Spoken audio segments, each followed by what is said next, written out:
Good morning. Morning. Welcome to the Community Church of Chapel Hill, Unitarian Universalist. I am Larry Ross, a member of the Worship Associates Ministry here at the church. Whoever you are, whomever you love, however you arrived at this beloved place, you are welcome here.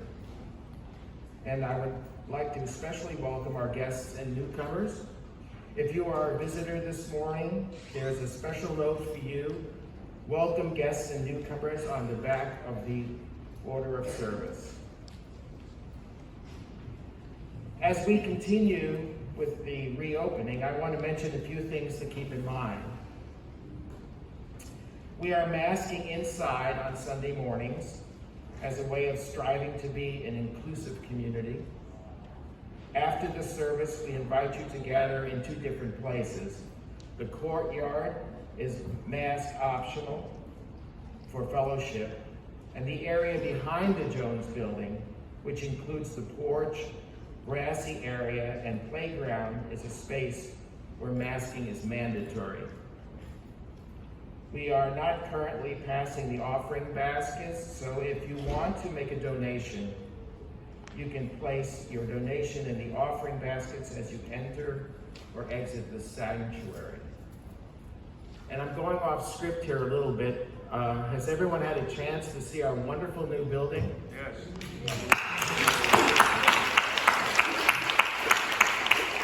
If you haven't, please do so after the service. It's fantastic. We had a great time yesterday viewing it. I'd like to invite up Susan Spalt to come forward for this morning's Within These Walls. Susan.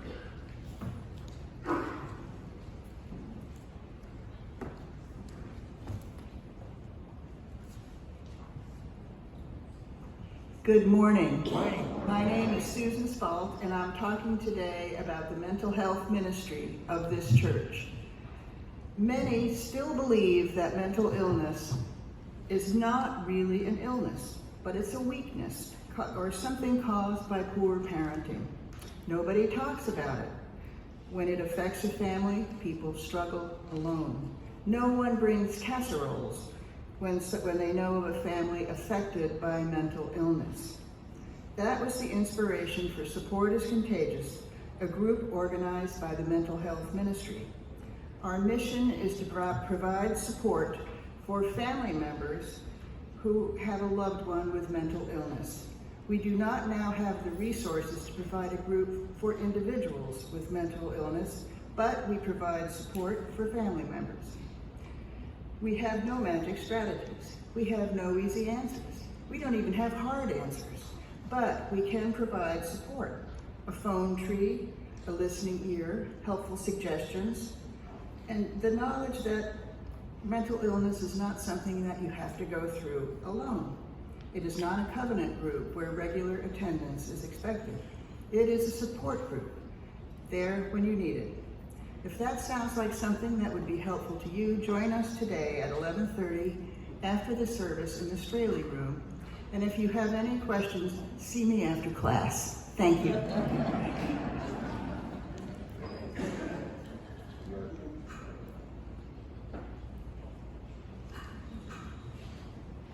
Please join me in singing hymn number 347 and rise and stand if you are able.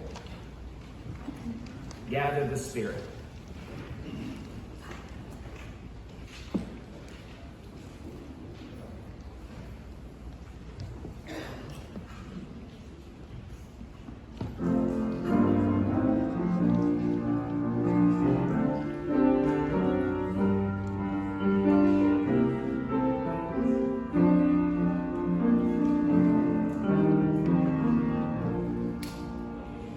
Gather the Spirit.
It was Shakespeare's Hamlet who asked, to be or not to be?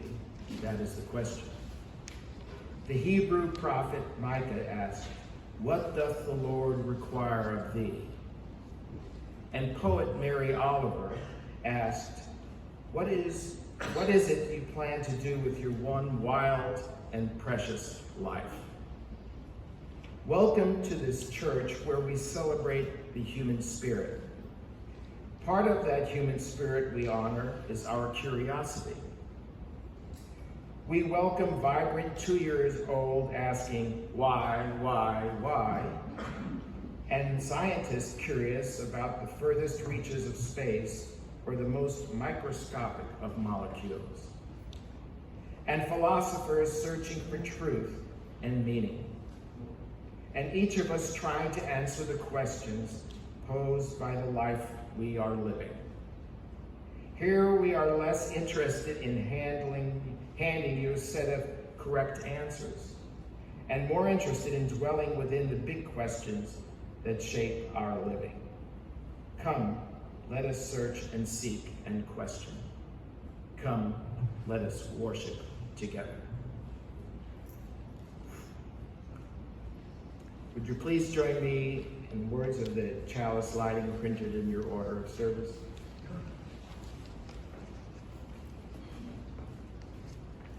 It is a blessing each of us is born. It matters what we can do with our lives. What each of us knows about God is the peace of the truth. We don't have to do it alone. Paul is ill today, and he couldn't be here to perform the musical presentation, but we have Lex and Brian to stand in for him.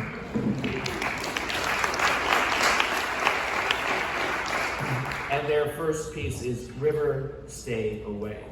Yeah, the technical difficulties are real thing.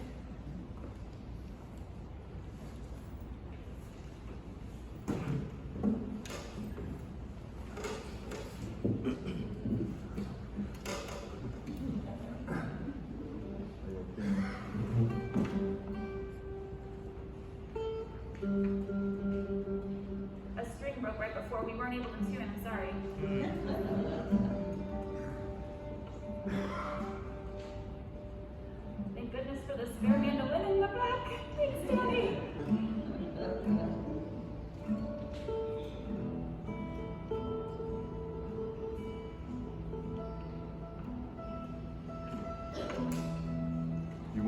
to fly a plane without testing it for sure. Alright, so let's fly, okay.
Each week, we hold a time in our service for sharing the joys and the sorrows that we bring with us into this church community.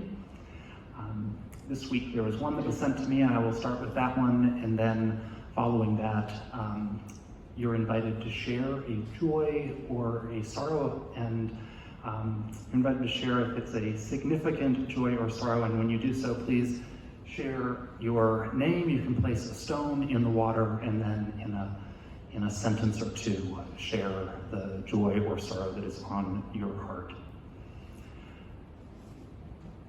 It was Dorothy Hammett who asked me to place a stone. Dorothy's brother Fred, who lives in Virginia, is struggling with illness and has asked for our prayers of support. So we hold Dorothy's brother Fred in our hearts this morning.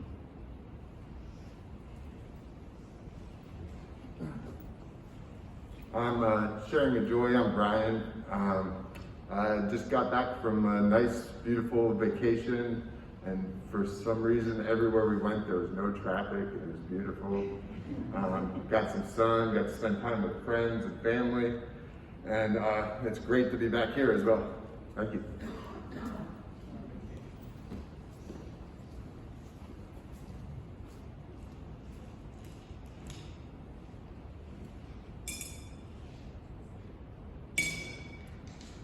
I'm placing 2 stones this morning. The first is for my father, who died on Tuesday. He died peacefully in his bed in his apartment, which happened to be right across from the hospital where he was born 96 years ago.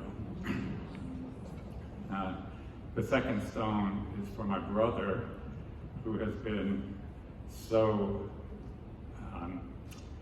good about caring for my mom and dad. He lives much closer to them than I do, and he has borne the burden. I couldn't imagine what it would be like without him there. He's now taking care of my mother too.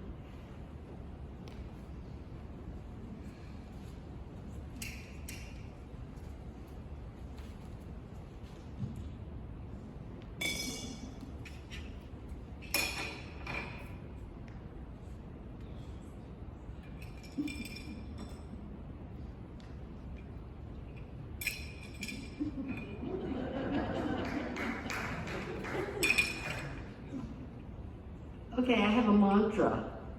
If I cannot beat the competition, I shall outlive them.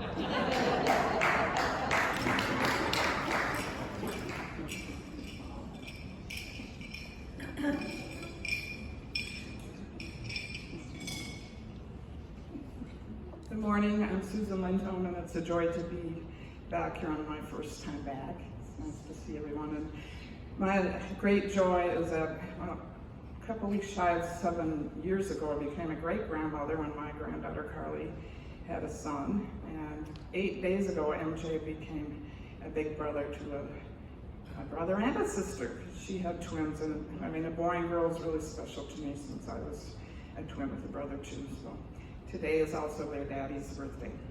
Joy for them.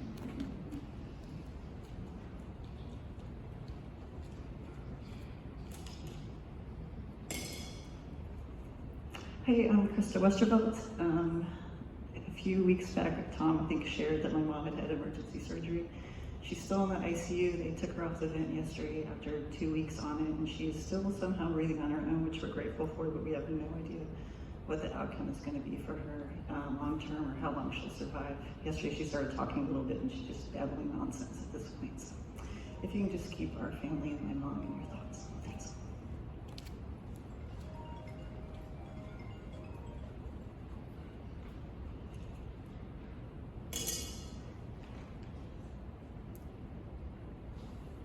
Good morning, I'm Dave Salmon. Nancy and I are very excited to say that our grandnephew, Teo, was born in Brazil on Monday. His parents and all the doctors have known for about 6 months that he was going to require some extraordinary care and treatment when he was born. And so far in his first week, he's had 2 very successful surgeries. He's got some more surgeries and a lot of treatment to go, but so far things are looking good. We're very happy.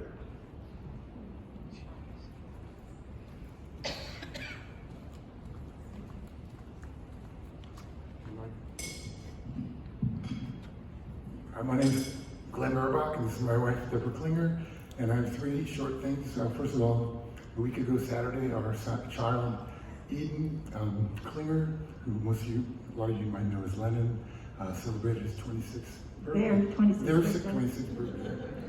And last Thursday, Deborah and I celebrated our 29th wedding anniversary. And also, I just wanted to thank Reverend Thom and the congregation for letting me take a 6-week break from the church. I'm just kind of starting back today, so it's great to see everyone, and thank you.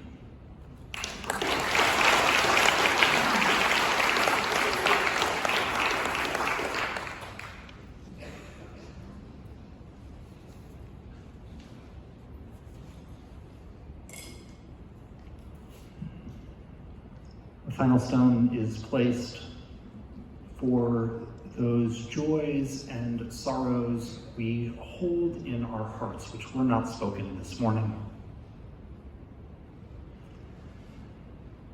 Invite us to enter into the spirit of prayer and meditation.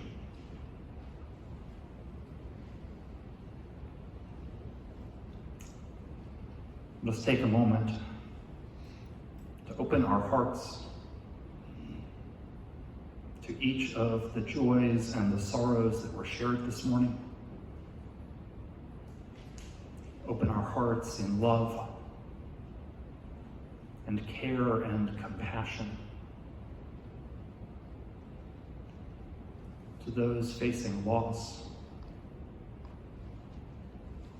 struggling with illness,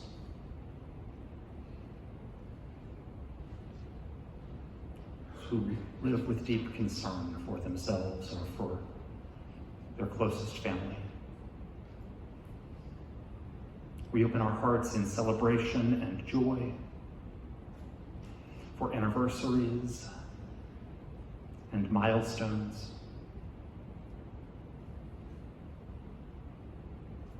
and successes that fill us with joy.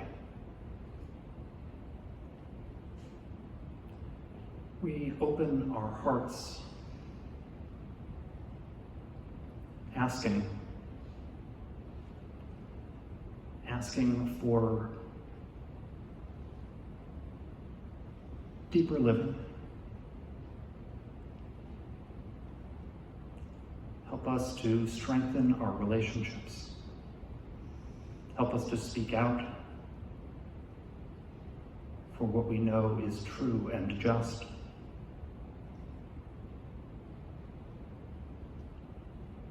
Help us to find courage when we are fearful.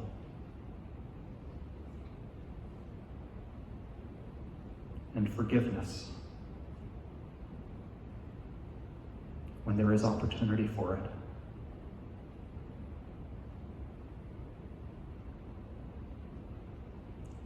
Amidst the joys and the sorrows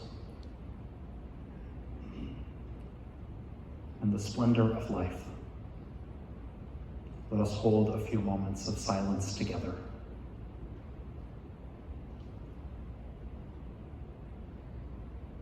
Let us be still for a time.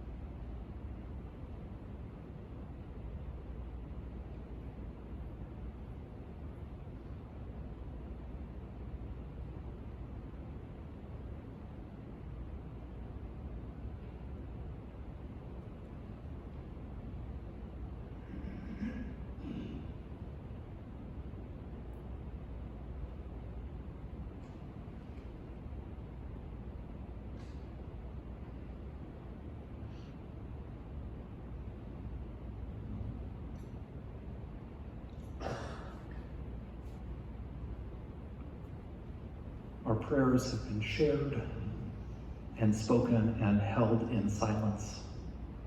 Now let us sing. I invite you to remain seated, and we are going to sing our next hymn, which is I Know This Rose Will Open. It is a short one, so we'll sing it through several times.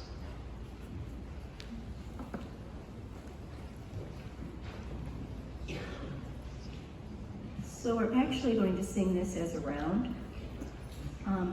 This side of the church will be section 1, and this side section 2. You're going to have to sing aloud over here. You're outnumbered over there. So we'll play through the entire thing, and we can sing it once through in unison, and then I'll start you out over here. Can you clarify that we're singing part 3? Okay, yes, that's true. You will be group 3, actually. Sorry about that. So only 2 parts, but start on number 3. Yeah. I know this rose will open.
question box sermon.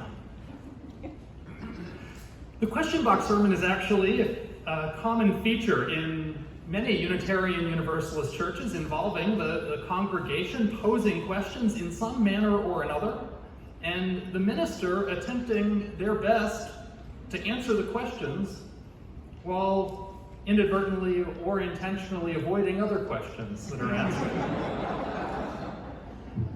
The way I typically do it here is that I actually set out an actual box with some note cards and collect them, and then collect them the week leading up to the sermon, and then I sit down and I write a sermon addressing them. It's not always done this way. At my last church, I once did one of these sermons where we passed out note cards and pens right at the beginning of the service, gathered them up, and then the congregation sang 3 hymns, and then I got up and tried my best to do it. And it was a little intense. And I happen to like the tradition of the question box.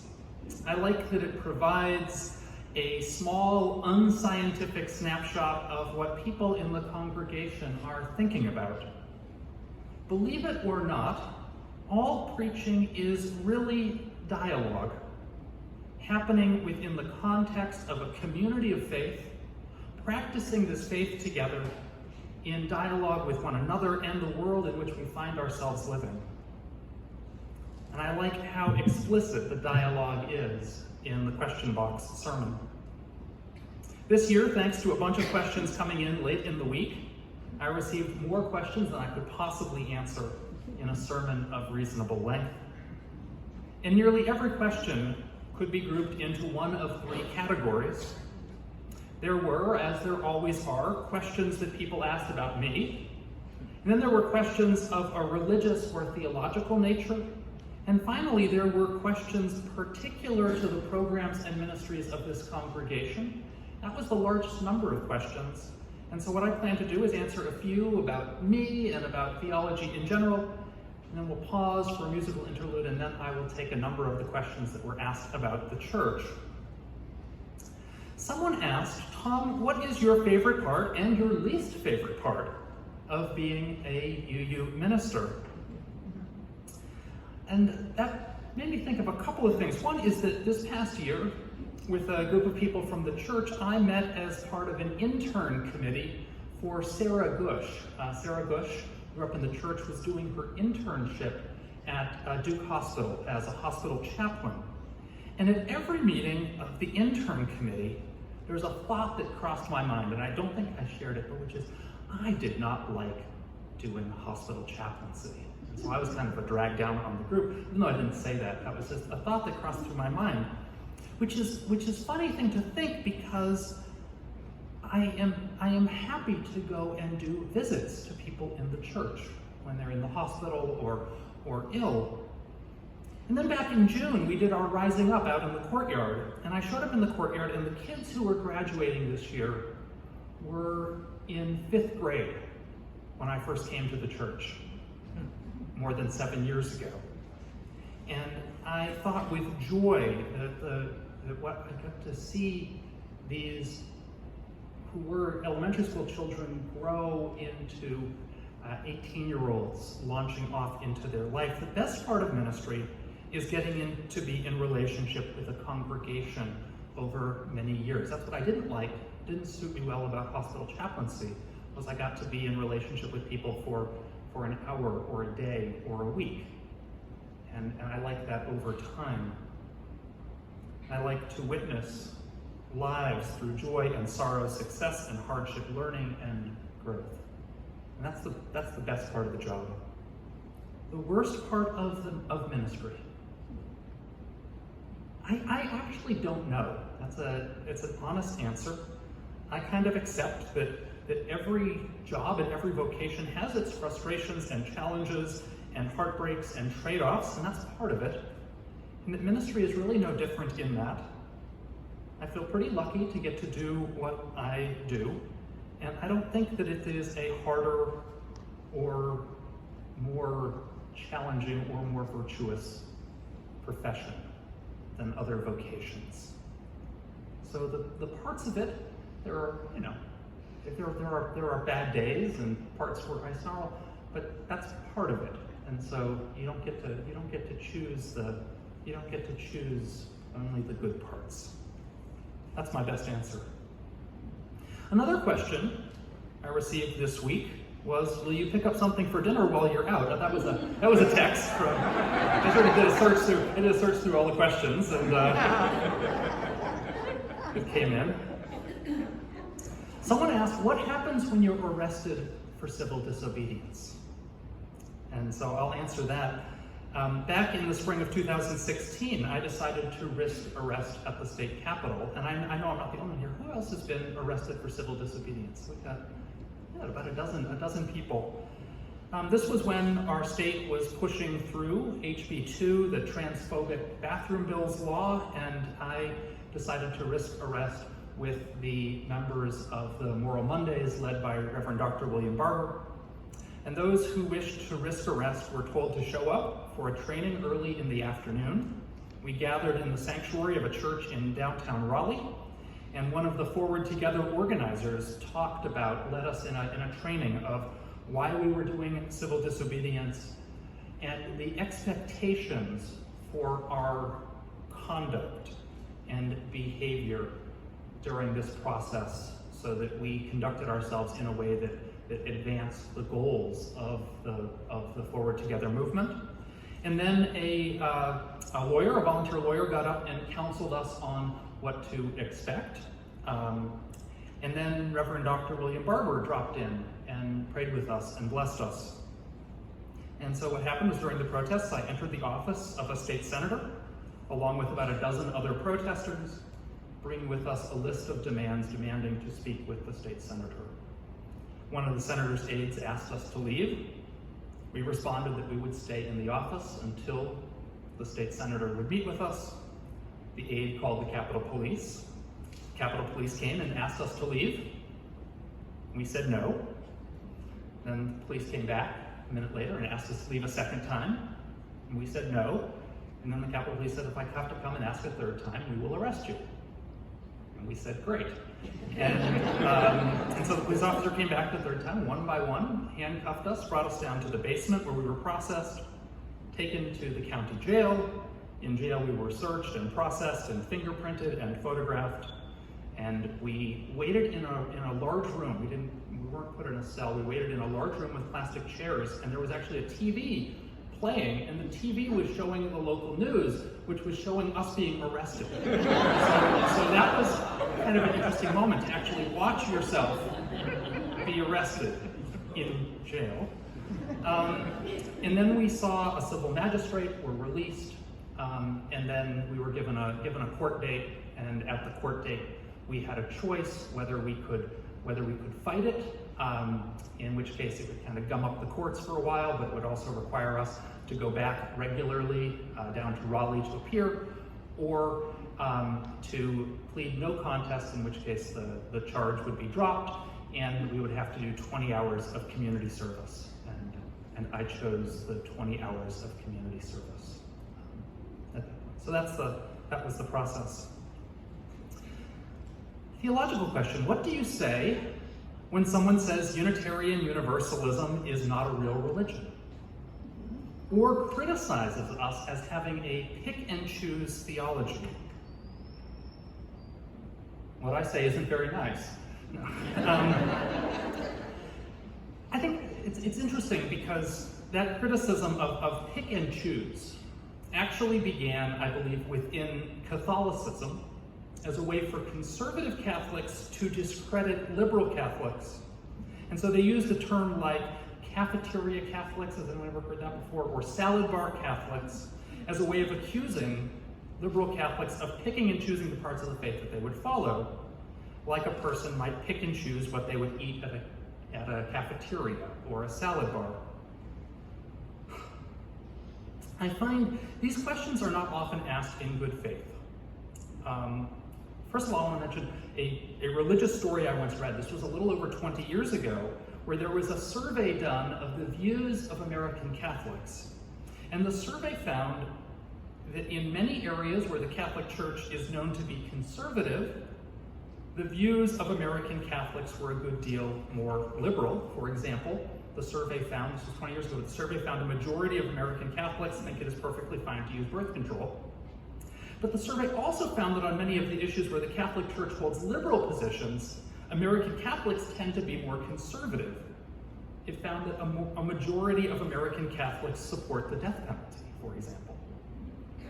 And the survey is more than 2 decades old, and I say this not to slam Catholics, but to insist that, of course, in any religion, especially probably the world's largest denomination, you will find a diversity of thought and practice. I want to interrogate this idea that picking and choosing is wrong, or that it represents spiritual laziness. I don't buy that. The views that we hold are not held because we're lazy. I would hope. They're held because they're our deepest convictions, the result of discernment of what it is that we hold to be true. So when Martin Luther nailed the 95 Theses to the church door, was he practicing a salad bar? Was that cafeteria Catholicism? No, right? He wasn't picking or choosing. He was following his own deepest moral sense. When Jesus argued for a reinterpretation of parts of Jewish practice, was Jesus a salad bar Jew? No. He was following his own deepest convictions. And in fact, in Judaism, as a matter of fact, there is this tradition, a long tradition of argument, dispute, and interpretation. You're not supposed to accept the faith uncritically. You're supposed to live in that tension. And so, I don't accept that real religion is perfect orthodoxy. That doesn't seem like a good definition to me. I could write another answer, but I'd be a jerk about that one. Someone asked an interesting question, which is it possible to be ethical and get beyond duality, right and wrong, good and bad? I went and looked up ethics, and one of the definitions was a system for judging right and wrong. So that definition would be no.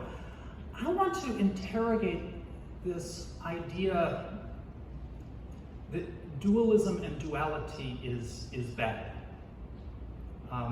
Because in a sense, if we say dualism is wrong, that is the most dualistic statement that you can make. Right? Someone once told me, it is wrong to be judgmental.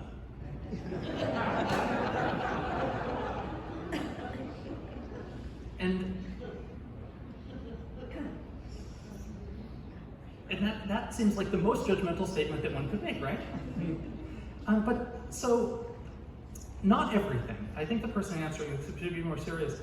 I think there is, to be truly non-dualistic would be to embrace both dualism and non-dualism.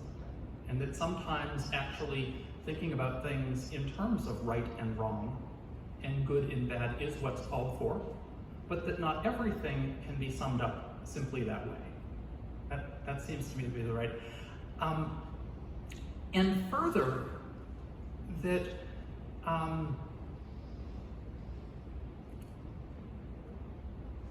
that it isn't necessarily wrong to say that there is a right and wrong in this case, or maybe in this case that it is much more complicated and complex. I'm going to do one more, which is a gift to a gift to Marion. Marion asks me a question every year. She always says the week before, she says, "Do you need any more questions?" And I say yes. And then she poses a real doozy of a question, and I don't answer it. And then this is years of this. So this year, Marion asked, What happens when we pray? What is happening when we pray? Which I think is a great question. And I think of three different responses. One is, a UU minister by the name of Jack Mendelson said, prayer doesn't change things, but prayer changes people, and people change things. Let us pray. I think of Anne Lamott, who I read, who said that who wrote a short book on prayer called Help, Thanks, Wow, and she said there are three types of prayers: help, thanks, and wow. And then slightly similar to that, there is, out of kind of Protestantism, there is an acronym for prayer called ACTS, A-C-T-S. The A stands for adoration, praise, which is close to Mary Lamott's wow. The C stands for confession, which is a sense of admitting. The T stands for thanksgiving, Anne Lamott's thanks. And the S stands for supplication, or help. And it occurs to me that what we are doing when we pray, that prayer, I differentiate between prayer and meditation, that meditation is ultimately kind of open, and that prayer is focused, in a sense that what we are doing is we're actually bringing some things of our, which doesn't mean that new insights don't come, but we actually we name in our own mind, sometimes in prayer, sometimes in song, sometimes in silence, but we are naming our wow. We're naming our confession, the places where we've fallen short. We're naming what we're thankful for and grateful for. And we're naming some deep need that we feel. And we are asking within the universe for there to be those things and understandings to come to us.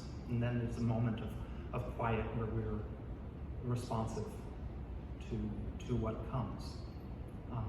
So that's prayer to me. So that's part A. We're gonna see if we can find some time for questions about the church to follow, but I want to take a moment for Brian and Lex to give us a pause.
of laughter, sounds of earth are drifting through my open mind, inciting and inviting me.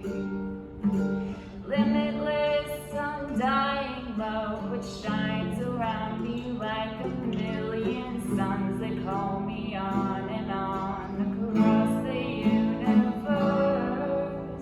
Jai Guru Deva.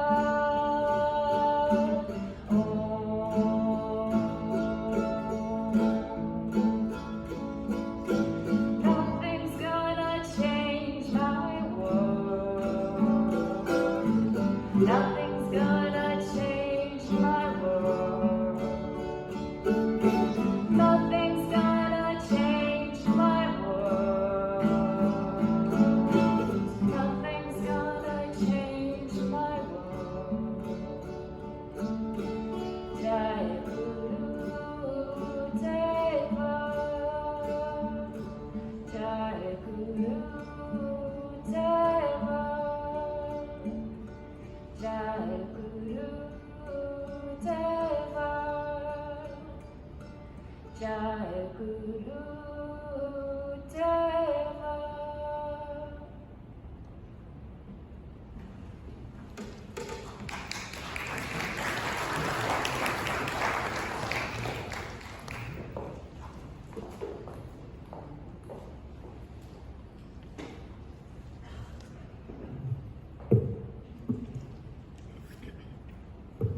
Part two is going to be kind of quick,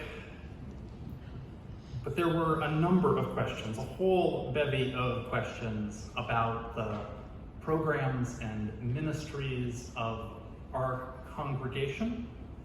I'm going to probably make a Facebook post or something with all of them because there's too many to talk about. But there were a couple that I wanted to lift up. One person asked, now that we have a really big campus, how are we going to best use the space for the church and the wider community? Another person asked, what is your or the leadership's vision for our church, and what goals have you set for the upcoming year to move us towards that vision? And another person asked, what new activities, actions, ministries, and outreach have happened since the onset of the pandemic, which we're going to continue going forward? I'm going to take these, all three of them, a little bit together and offer a few first thoughts for you and then pose a few questions for you to take with you.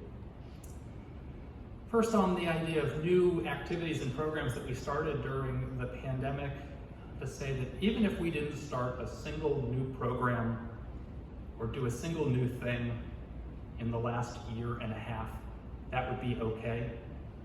Like, it was hard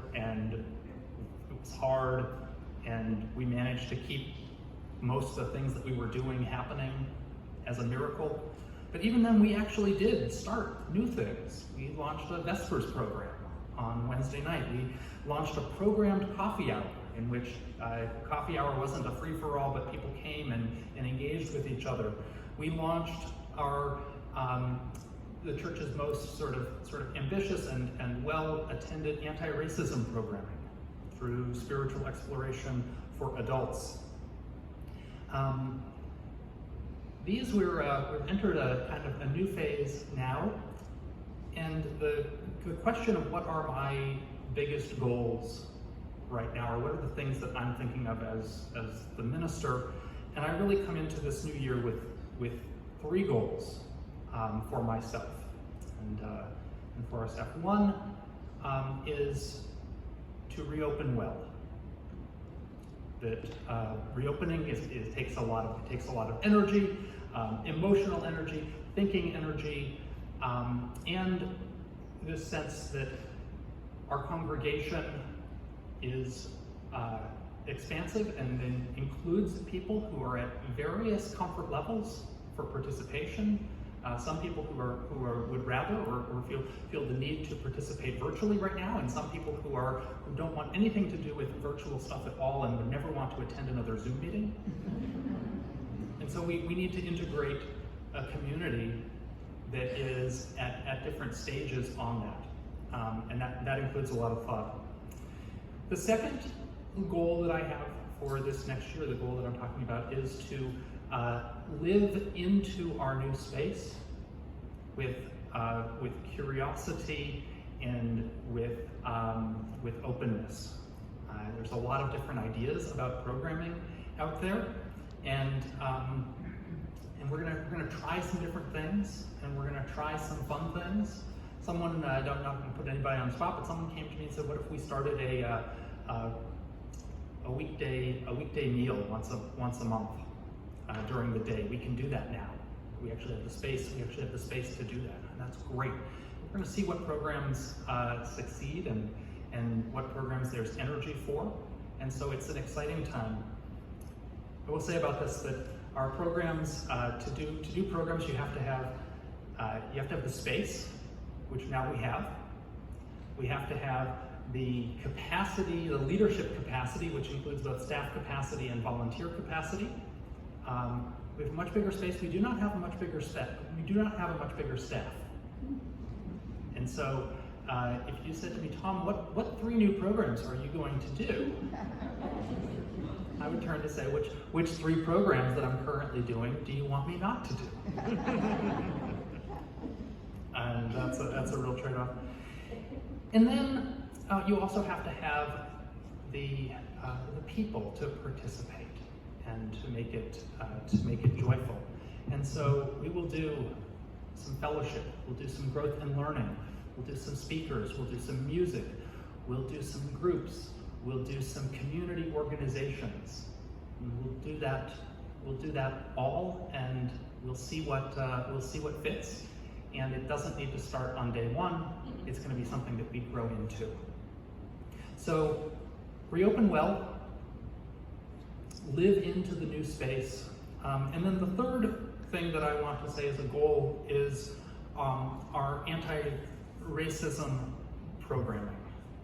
I feel it is important for our church to continue its work around anti-racism and this spiritual work of reckoning with the ways in which the culture of white supremacy in which we live has shaped our lives, our relationships, our communities, and our institutions, and its spiritual work to learn how to live into and work to move the world and ourselves in a healthier direction. And if we do those 3 things, I think we're going to have a very successful and full year. There's all sorts of questions here. Someone asked, "Please explain what you love about our church." And do we have another hour? I actually I'll say, I'm going to post a link to this. Back in 2019, right before early 2019, I actually preached a sermon in the form of 100 things I love about the church. And so I'm sure now it's up to like 150, but maybe I'll go revise that. And so I end with questions for you. Questions for you to take with you into your groups and into your ministries and into your lives. The question that I have for you is, what does being spiritually alive look like for you in this time? What does living a life of courage look like for you in this time? And what is it that is your deepest and dearest hope for this beloved community as we move forward? Some questions for you, because this is not a monologue. It is a dialogue. Amen. Blessed be. It is the hour. We're going to sing before we go. So I invite us to sing our closing hymn of the morning, number 34, Though I May Speak with Bravest Fire, and I invite you to rise in body or in spirit as we sing.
Extinguishing the Chalice words.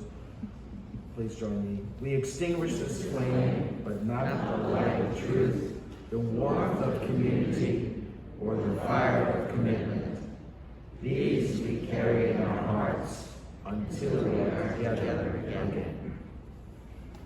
Right before we close, let us take a moment to show our appreciation to our musicians this morning.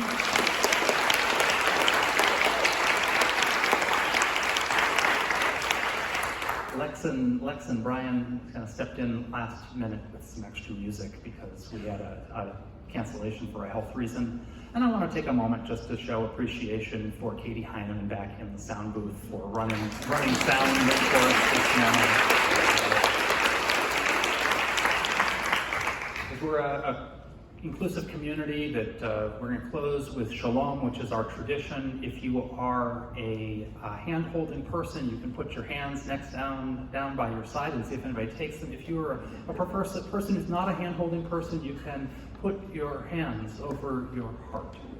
And let us, however we are with our neighbors, let us sing our closing song, Shalom. All right. 1, 2, 3. Shalom, my friends, shalom.